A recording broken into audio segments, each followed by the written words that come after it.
베드로전서 5장 7절에서 11절.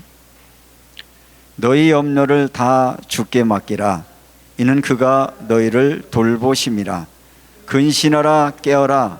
너희 대적 마귀가 우는 사자같이 두루다니며 삼킬차를 찾나니 너희는 믿음을 굳게 하여 그를 대적하라. 이는 세상에 있는 너희 형제들도 동일한 고난을 당하는 줄을 알미니라.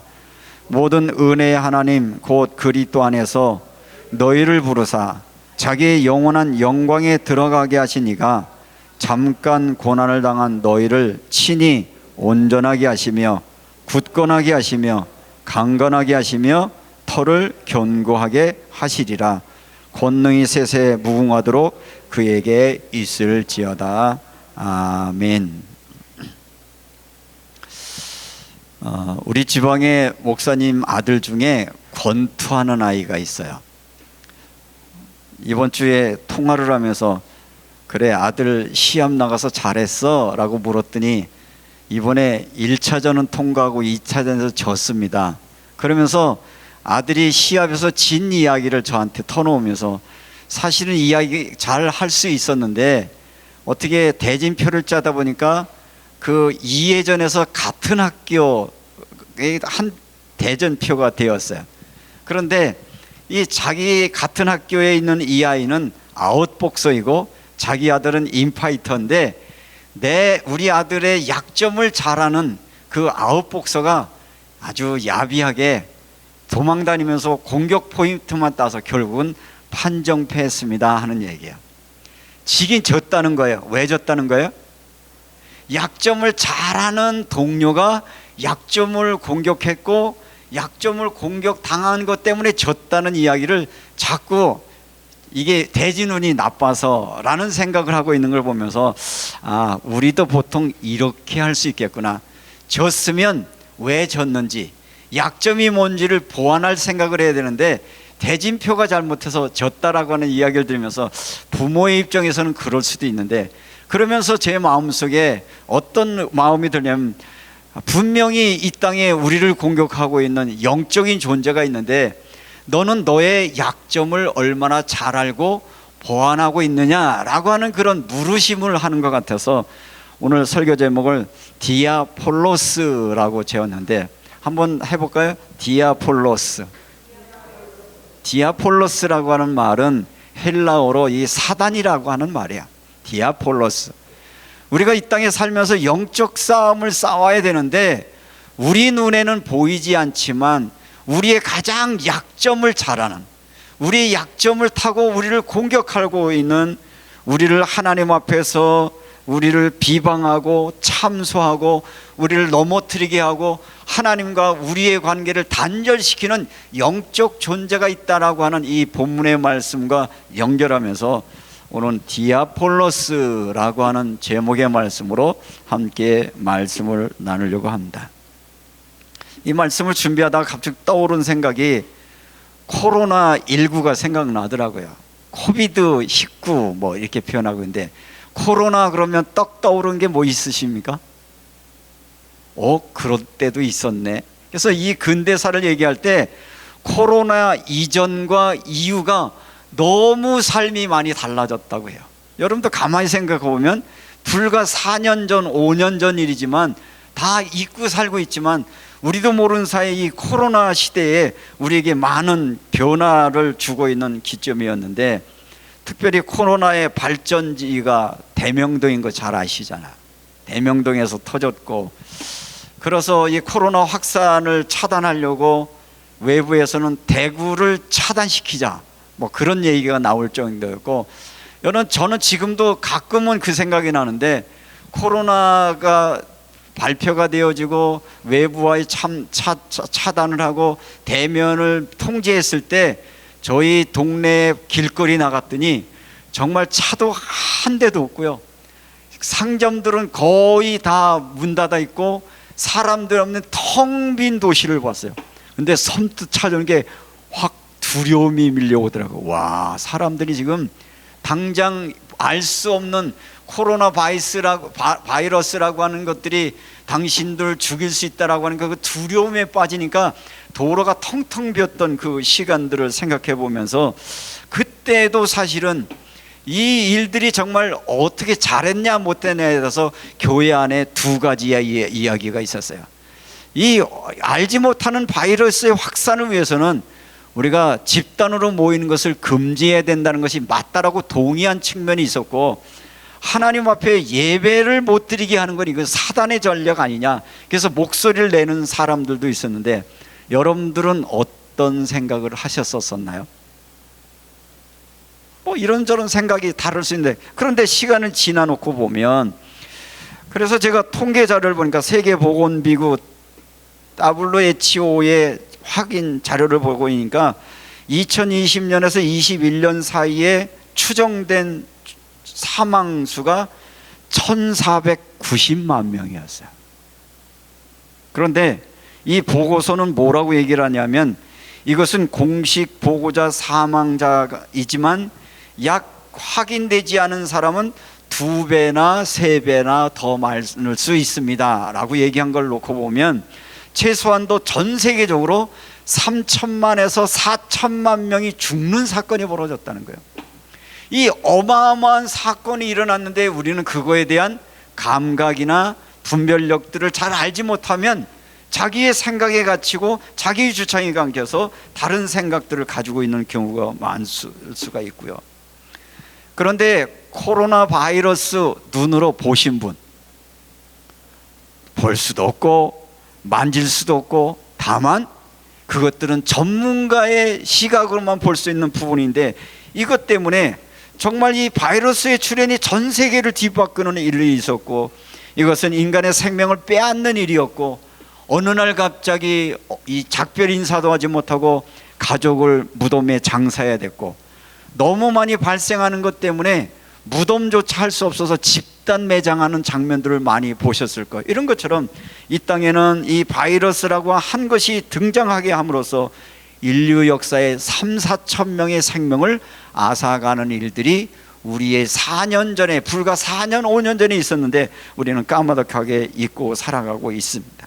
이렇게 생명을 위협하는 사건들도 있었지만, 오늘 성경에서는 우리의 인간의 육체적인 생명을 앗아가는 존재도 있지만, 우리의 영혼을 하나님으로부터 분리시키고 하나님을 떠나가게 만들고 영원히 멸망시키는 존재가 있다라고 하는 것을 오늘 성경이 말하고 있는데, 히브리어로 말하면 사탄이고 헬라어로 말하면 디아볼로스라고 하는 이 사단의 존재를 우리에게 소개하고 있고, 사단이라는 말은 대적자, 고발자, 아니면 비방자, 참소자라는 것이어서 사람을 하나님께로부터 분리시키고 이 영혼들을 영원히 멸망하게 빠뜨리는 존재가 있다는 사실을 성경은 우리에게 말씀하고 있지만, 우리가 코로나 3, 4천만 명이 죽었다고 하는 것에 무감각한 것처럼 사단이 지금도 존재하고 있다라고 하는 것을 잊어버리며 망각하고 살아가는 우리들에게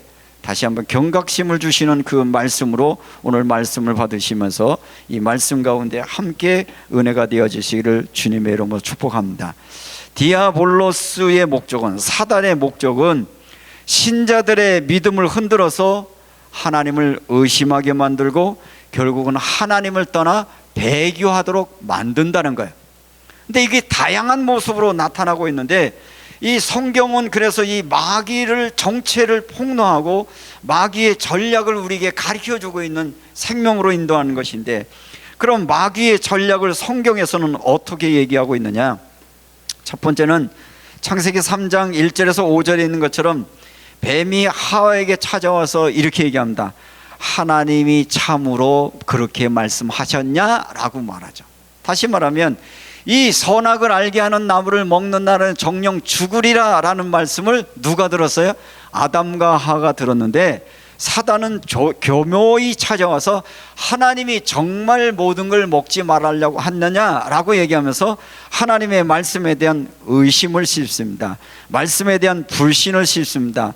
하나님의 말씀에 대한 불신을 하게 되니까 자율적인 선택을 하고, 선택의 결과는 하나님을 떠나가는 결과를 맞이하게 하는 것인데, 다시 말하면 성경의 권위를 무너뜨리고 상대주의적인 세계관을 심어서 성경이 말씀하고 있는 것이 절대적이 아니라고 하는 불신앙을 줘서 우리를 하나님으로부터 멀어지게 하는 전략이 사단의 전략이라는 겁니다.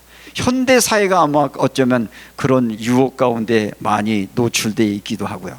두 번째는 세상적 유혹과 쾌락 속에서 우리를 혼돈하게 하는데, 예수님께서도 그 광야에 가셔서 40일 기도하실 때 천하 만국을 그에게 영광을 보여주며 뭐라고 유혹해요? 세상의 모든 부귀영화를 다 줄게. 하나만 유혹해. 뭐라 그래요? 한 번만 나에게 절하라는 거예요. 절하라는 건 뭐죠? 그것들을 인정하고 숭배하라는 거예요. 세상의 모든 부귀영화를 내가 줄 테니까 나를 믿고 따르라 라고 하는 것인데, 결국은 세상의 유혹과 쾌락을 통해서 이것을 가리켜서 우리는 물질주의, 성공주의, 편안한 삶을 추구하고 있는 것. 그래서 우리가 신앙의 길은 좁은 길인데 좁은 길이 불편하게 느껴져서 신앙을 포기하고 그저 편리하고 자기의 즐거움을 위하여 떠나가게 만드는 것이어서, 오늘날 많은 사람들이 예수를 믿다가도 무너지고 넘어지는 것은 세상의 유혹에 넘어지는 현상들이 우리에게 나타나고 있다는 것을 말하고 있는 것이죠. 세 번째는 박해와 두려움에 떨게 하는 것입니다. 오늘 성경 본문은 여러분들이 잘 아시는 예수님의 수제자잖아요. 이 베드로가 그때 당시에 어려움과 고난을 당하고 있는 사람들을 위로하시면서 뭐라고 얘기를 하냐면, 너희 염려를 다 주께 맡겨라.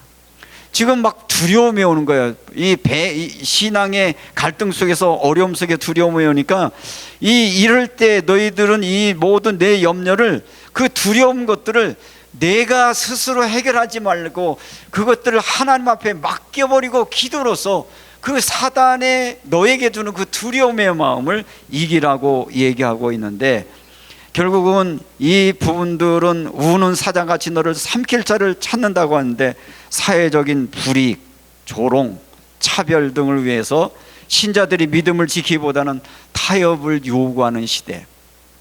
얼마 전에 어떤 젊은이하고 이야기를 하다가 이런 얘기를 하다가, 친구들 중에 요즘 너 아직도 교회 나가니? 라는 이야기를 듣는데요. 이게 무슨 얘기예요?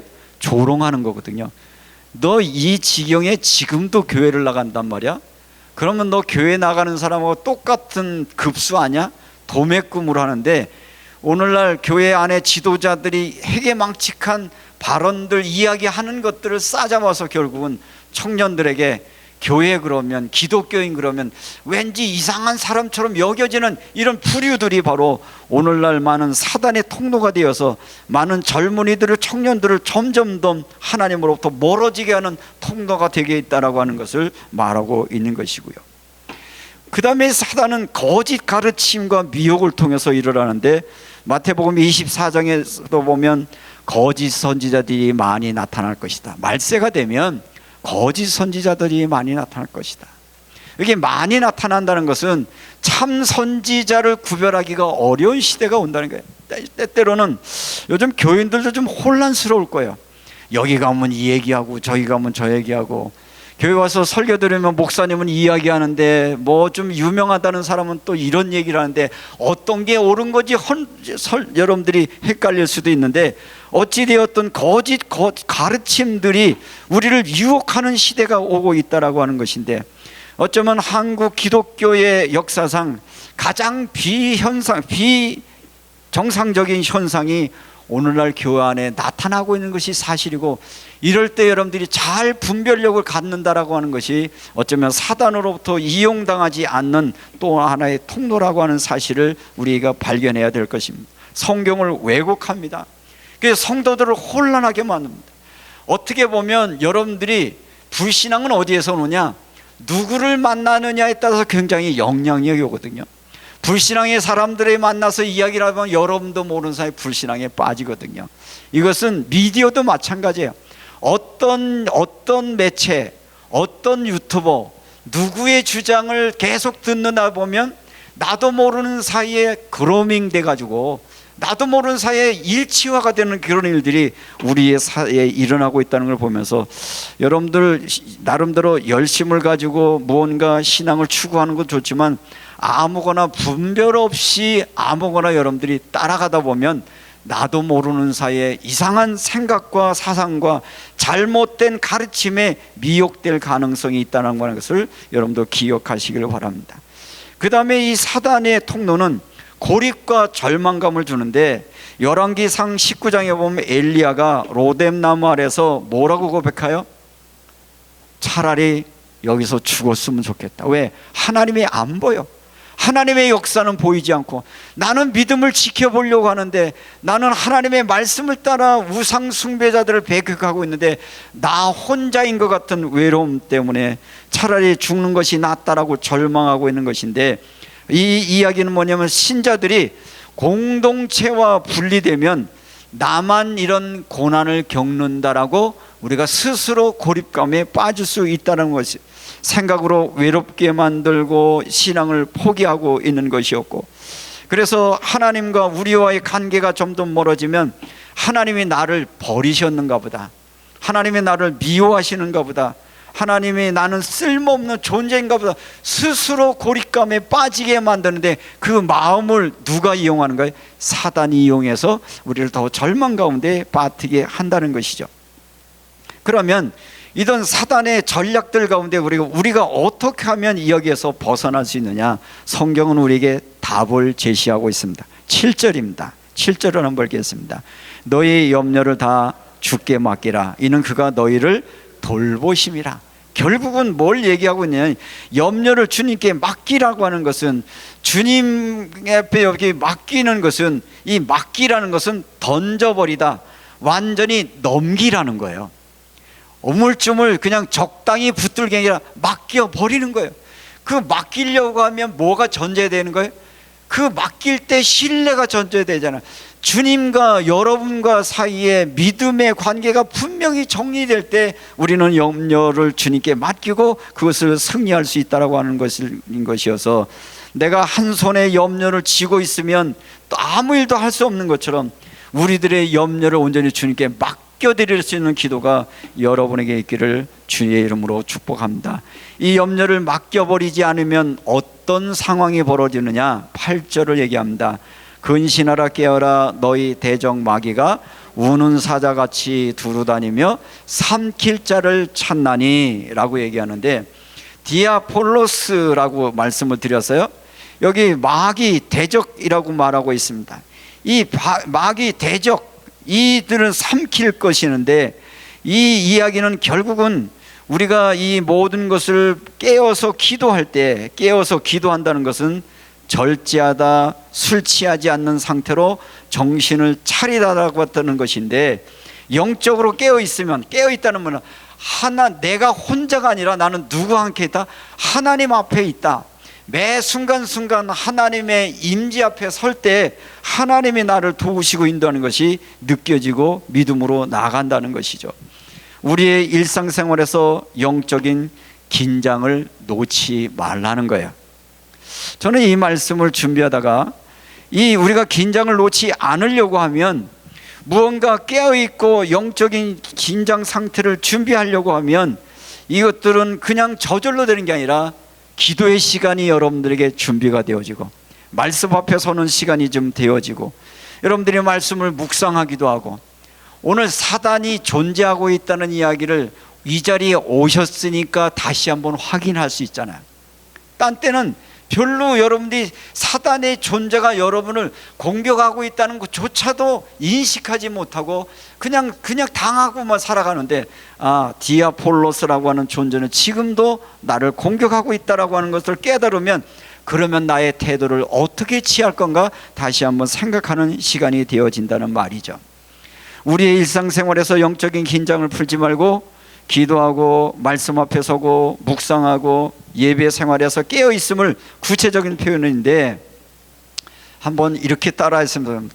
사단의 다음 타켓은 누굴까요? 다시 한번 합시다. 사단의 다음 타켓은 나다. 그런 생각 해보신 적 있어요? 무서워요? 그래서 우리가 기도해야 되는 거죠. 사단의 다음 타겟은 나다, 내 자녀다, 내 가족이다. 이 사단은 할 수만 있으면 뭐 하려고? 삼킬 자를 두는, 잡아먹으려고, 하나님과 우리의 사이를 분리시키려고, 더 이상 우리가 믿음 생활할 수 없도록 하게 하려고, 기도 생활할 수 없게 만들려고, 말씀 앞에 서는 시간을 할 수 못하도록 우리를 공격하고 있다는 사실을, 오늘 그 사실만 인지만 해도 오늘 여러분들이 오신 이유를 발견할 수 있는 것입니다. 그러면 이 사실을 깨달으면 그 다음은 어떻게 해야 됩니까? 삼킬 자를 찾나니, 그냥 아이고 벌벌 떨으라는 게 아니라 9절입니다. 너희는 믿음을 굳건하게 하여 그를 대적하라, 싸우라는 거예요. 분명히 권투는 혼자 하는 게 아니잖아요. 혼자 셋더복싱 하는 건 자기 운동이고, 시합은 적이 있어요. 적은 나를 공격할 때 내가 잘하는 걸 공격하지 않아요. 적은 나를 파악할 때 뭐를 늘 파악해요? 약점이 뭘까? 사단은 할 수만 있으면 여러분이 약점을 지금도 연구하고 있어요. 여러분을 알고 있고 여러분을 분석하고 있다라고 하는 사실을 말하기 때문에, 내 약점을 카피하고 그 대적과 싸울 수 있는 마음의 자세가 여러분의 마음에 있는 것이고, 이것은 너희도 동일한 고난을 당하였느니라. 때때로는 이것이 고난이라고 하는 형태로 나타나기도 하고 위기라고 하는 상태로 나타나지만, 그러나 그거와 저항하라, 맞서라는 거예요. 여러분들이 위기가 왔습니까? 두려워하지 말고 맞서 보세요. 문제가 왔습니까? 문제 앞에 당당히 서서 그거와 싸워 이기는 것이 영적 싸움이라는 것입니다. 그러려고 하면 말씀으로 무장하고 기도로 나갈 때 믿음이 강해지고, 이 믿음이 강해질 때 그것과 싸워 이길 수 있고, 그리고 사단은 할 수만 있으면 어떤 것을 공격하냐 하면, 여러분들이 동물의 왕국 이런 비디오 보시면 사자가 어떤 사슴떼를 하든지 무슨 어떤 떼를 공격할 때 앞에 있는 것들을 공격하지 않아요. 이 사자는 누구를 공격해요? 처음엔 그 무리를 흐트러 놓습니다. 공동체에 흐트러 놓고 거기에서 뒤처진 자들, 그죠? 힘없어서 뒤친 자들, 늙어서 뒤처진, 아직 어려서 뒤처진 자들을 잡아먹는 게 사단의 전략인 거예요. 그래서 여러분들이 교회가 필요한 것은 뭐냐? 우리가 함께 모여서 서로 격려하고 위로하고 중보기도 해주고 함께 믿음으로 달려가는 거거든요. 사단은 할 수만 있으면 우리를 하나님의 믿음의 공동체로부터 이탈시키고 함께 어울리지 못하게 되고 하나 되지 못하게 하는 걸 통해서 우리를 무너뜨린다고 하는 것을 여러분들 기억을 하시고요. 오늘 특별히 본문의 말씀을 보시면서 너희들도 동일한 고난을 당하는 줄 알미니라. 그런데 염려하지 말아야 될 것은, 이 잠시 고난 후에 고난을 잘 참고 견디면 결국 너희를 승리하게 될 것인데, 승리케 하는 것은 너희의 힘이 아니라 하나님이 은혜 줄 것이라고 약속합니다. 10절 말씀을 읽겠습니다. 모든 은혜의 하나님 곧 그리스도 안에서 너희를 부르사 자기의 영원한 영광에 들어가게 하신 이가 잠깐 고난을 당한 너희를 친히 온전하게 하시며 굳건하게 하시며 강하게 하시며 더를 견고하게 하시리라. 그렇게 하시리라. 그렇게 여러분을 붙들어 주신다고 약속합니다. 그래서 그분을 의지하고 그 믿음 가지고 악한 종들과 싸워 승리할 수 있는 은혜가 여러분에게 있기를 주의 이름으로 축복합니다. 그러면 이 사단이라고 하는 것을 우리를 공격할 때 우리는 이 부분을 어떻게 이해하고 받아들여야 되는 것을 예수님은 우리에게 어떻게 설명해 주는가를 말씀해 보면, 마태복음 6장 13절 말씀에 주기도문을 가르쳐 주시면서 우리를 시험에 들지 말게 하옵시며 라고 가르쳐 주세요. 주님도 아세요. 그래서 우리에게 시험에 들지 말게 하옵시며 라고 기도하라고 해요.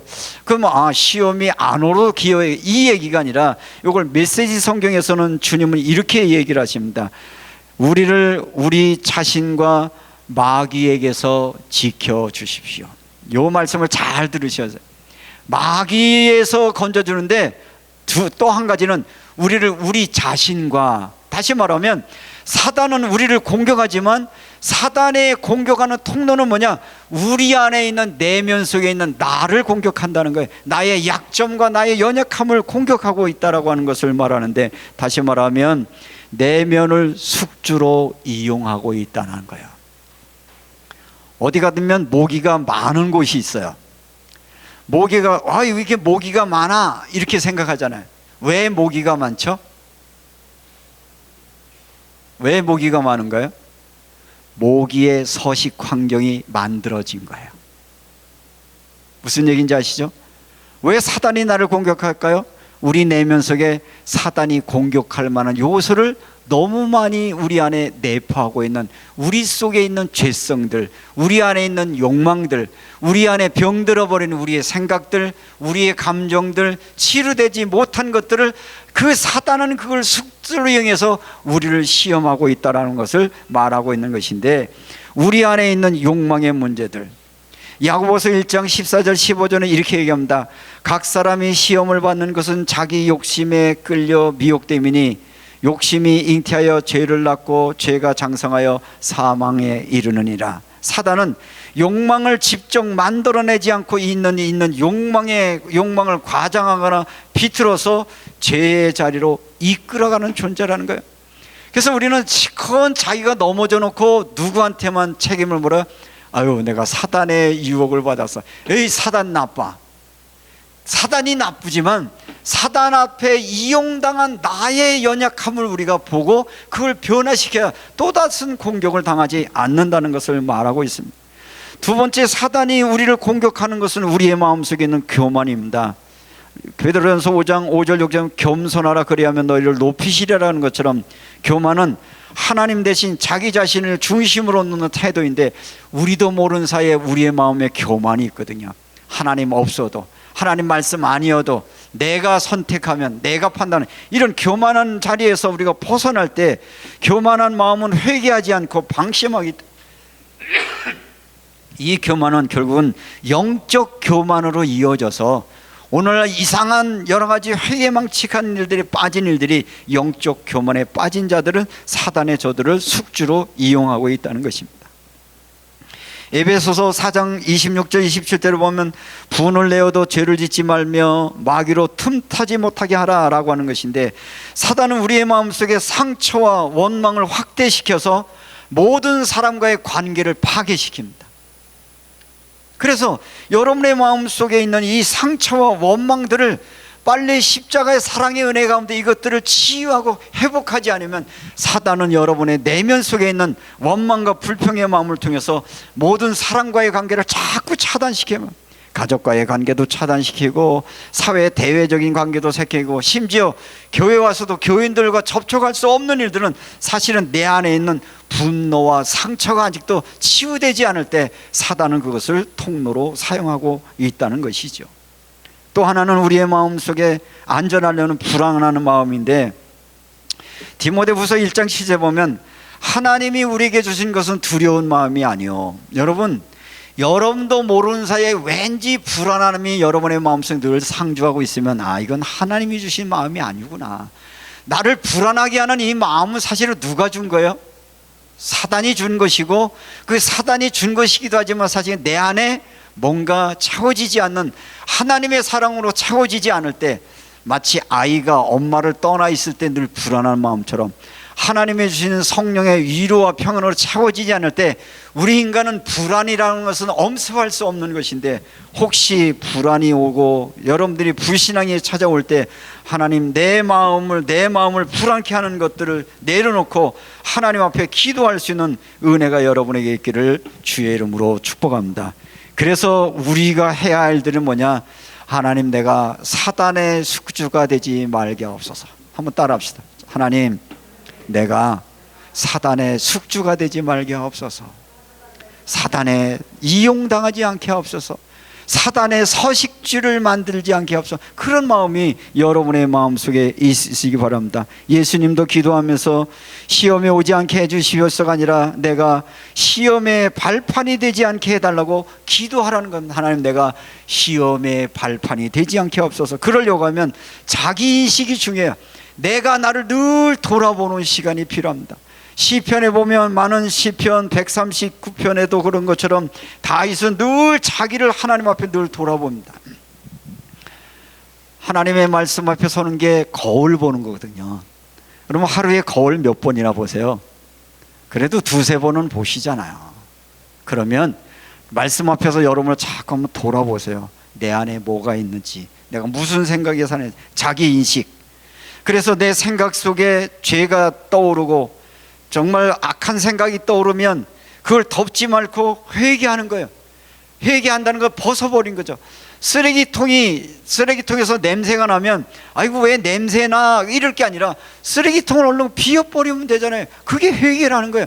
여러분들에게 더럽고 추한 생각, 상처받은 생각이 자꾸 떠오르거든. 그걸 회개하십시오. 자꾸 예수 그리스도 앞에 쏟아내 정결한 마음을 유지하시고, 모든 지킬 만한 것 중에 너희의 마음을 지키라.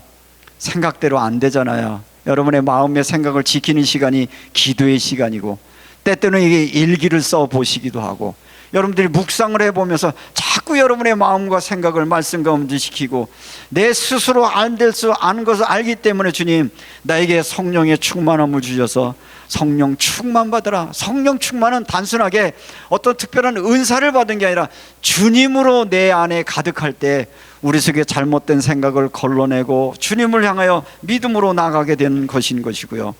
서로 공동체 안에 머물러라고 하는 것인데 서로 책망하고 격려하고 그리고 함께 믿음에 가는 것이어서, 시험은 밖에서 오는 것이 아니라서 내 안에서 시작되는 것이다. 한번 따라 합시다. 시험은 밖에서 오는 게 아니라 내 안에서 시작되는 것이다. 괜한 사단만 욕하지 마시고 내 안에 얼마나 병들어 있고 상처받고 고집스럽고 죄선 모습이 있어서 그것 때문에 와지는 나의 삶들 속에 주님 온전히 말씀 앞에 서게 하셔서 사단에게 틈내주지 않는 삶을 살게 하옵소서. 기도하는 저와 여러분 되시기를 주님의 이름으로 축복합니다. 마지막으로 기도하면서 이 말씀을 정리하겠습니다. 여러분은 시험을 승리하기 위해서 필요한 것은 사단만이 아니라 내 안의 문을 열어주는 자신을 직면하는 것이, 하나님 내가 사단의 통로가 되지 말게 없어서, 아까 예수님이 시험에 들지 말게 기도해 준 것처럼 하나님 나쁜 일을 안 당하게 해주세요가 아니라 하나님 내 마음속에 어떤 부분이 사단에게 틈을 주고 있는가 발견되게 하셔서 그것들을 치유하게 하시고 덜어내게 하셔서 내 안에 하나님의 나라가, 내 안에 성령으로 임하게 하셔서 주님과 동행하는 삶을 살게 앞서서 기도하시기 바라고요. 아직도 내 안에 해결하지 못한 분노, 두려움, 욕망은 무엇인가? 내가 그것들을 하나님 앞에 내어놓고 기도하고 있을 때 그때 하나님이 우리에게 은혜를 베푸셔서 10절 말씀입니다. 모든 하나님의 은혜 하나님 곧 그리스도 안에서 너희를 부르사 자기의 영원한 영광에 들어가게 하신 이가 잠깐 고난을 당한 너희를 친히 온전하게 하시며 굳건하게 하시며 강건하게 하시며 터를 견고하게 하시리라. 그러니 그분 앞에 매일매일 서십시오. 그분 앞에 매일 앞에 서는 시간이 기도의 시간이에요. 그 시간이 묵상의 시간이에요. 그것이 말씀 앞에 서는 시간이에요. 지난주에 그것이 침묵 기도의 시간일 수도 있어요. 하나님 앞에 시간을 정해서 하루에 2번씩이라도 나를 온전케 하시고, 그리고 나를 모든 것을 견고케 하시고 굳건하게 하시고 강건하게 하시고 서로 경건하게 하시는 주를 바라보다가 여러분들이 마귀의 유혹에서, 마귀의 시험에서 승리하는 귀한 놀라운 은혜가 여러분에게 있기를 주님의 이름으로 축복합니다. 4천만 명이 죽는 코로나 시대에 여러분이 살아날 수 있었던 이유, 코로나를 견딜 수 있는 내성을 나름대로 가지고 있었기에 살아내셨어요. 또 그것들이 확산되지 않도록 여러 가지 제도적으로 이런저런 금한 일들을 순종했더니 우리가 살아냈던 것처럼, 사단은 우리가 주님 나라 가는 날까지 계속해서 여러분들의 약점을 파고 여러분을 공격한다는 걸 잊지 말고 사단의 공격 가운데 승리하는 우리 소명교회 성도들 되시기를 주님의 이름으로 축복합니다.